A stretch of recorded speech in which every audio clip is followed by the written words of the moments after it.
इलाहाबाद वाले जज आज सुप्रीम कोर्ट आने वाले हैं। आपको पता ही होगा, इलाहाबाद हाई कोर्ट के जज जस्टिस शेखर यादव ने जो बयान दिया था, देश में बवाल मचा। सवाल उठे कि जज की कुर्सी पर बैठा हुआ आदमी कोई ऐसा बयान कैसे दे सकता है।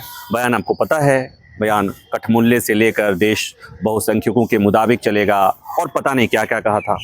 ये भी पता है आपको कि इलाहाबाद हाई कोर्ट के परिसर में बीएचपी का कार्यक्रम था और उसमें उन्होंने बोलते हुए बहुत सारी बातें कह दी जो संविधान और संविधान की प्रस्तावना के अनुकूल नहीं थी।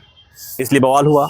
उनके खिलाफ उनको पद से हटाने के लिए अपोजिशन ने उधर मुहिम शुरू करी है और इधर सुप्रीम कोर्ट इस मामले में संज्ञान लिया। उनके पास से, जस्टिस शेखर यादव के पास से जो महत्वपूर्ण मामले थे वापस ले लिया और उनको तलब किया है।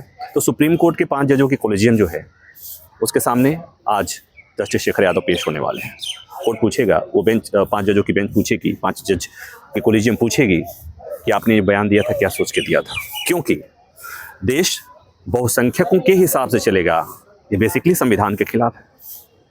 सुप्रीम कोर्ट और हाई कोर्ट को संविधान का संरक्षक कहा जाता है, रक्षक कहा जाता है, गार्जियन कहा जाता है उस संविधान का जिसमें आपको और हमें जो मौलिक अधिकार देता है, जो समता समानता की गारंटी करता है।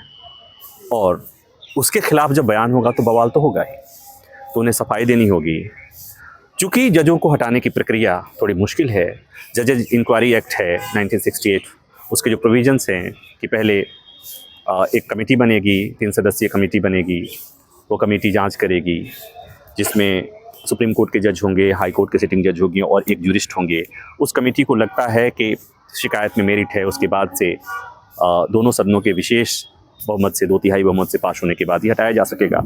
और चूँकि ये हटाने की प्रक्रिया इतनी मुश्किल है कि आज तक किसी जज को, हाई कोर्ट या सुप्रीम कोर्ट के जज को उसके पद से हटाया नहीं गया।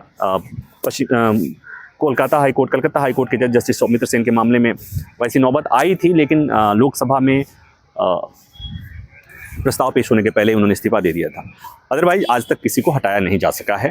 तो ये मुश्किल है। जजों की नियुक्ति की प्रक्रिया बहुत आसान है, एक तरफ से कहें कि बहुत आसान है। कॉलेजियम ने सिफारिश भेज दी और सरकार ने मान लिया, हो गया। लेकिन इनको हटाने की जो प्रक्रिया है मुश्किल है। तो ये कहा नहीं जा सकता, और ख़ासकर तब जब जस्टिस शेखर यादव ने जो बातें कही हैं उसको लेकर यूपी के मुख्यमंत्री योगी आदित्यनाथ का बयान आपने सुना होगा। उन्होंने समर्थन किया कि उन्होंने गलत क्या किया है और उनको हटाने के लिए प्रस्ताव लाया जा रहा है।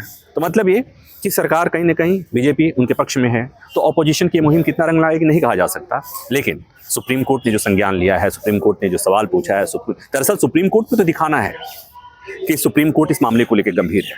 तो इसलिए सुप्रीम कोर्ट ने बुलाया है। जैसे शेखर यादव अपनी सफाई देंगे और उन्हें बताना पड़ेगा कि जिस संविधान का शपथ लिया था, जिसमें समता समानता का अधिकार दिया गया है, जिसमें लोगों के, जिसके सामने सभी जाति, सभी धर्म, सभी संप्रदाय के लोगों को एक समान अवसर देने की बात होती है, उस संविधान की शपथ लेने वाला जज की कुर्सी बैठा हुआ व्यक्ति कैसे कह सकता है कि देश बहुसंख्यकों का है और बहुसंख्यकों के हिसाब से चलना चाहिए। तो आज जवाब देंगे। धन्यवाद।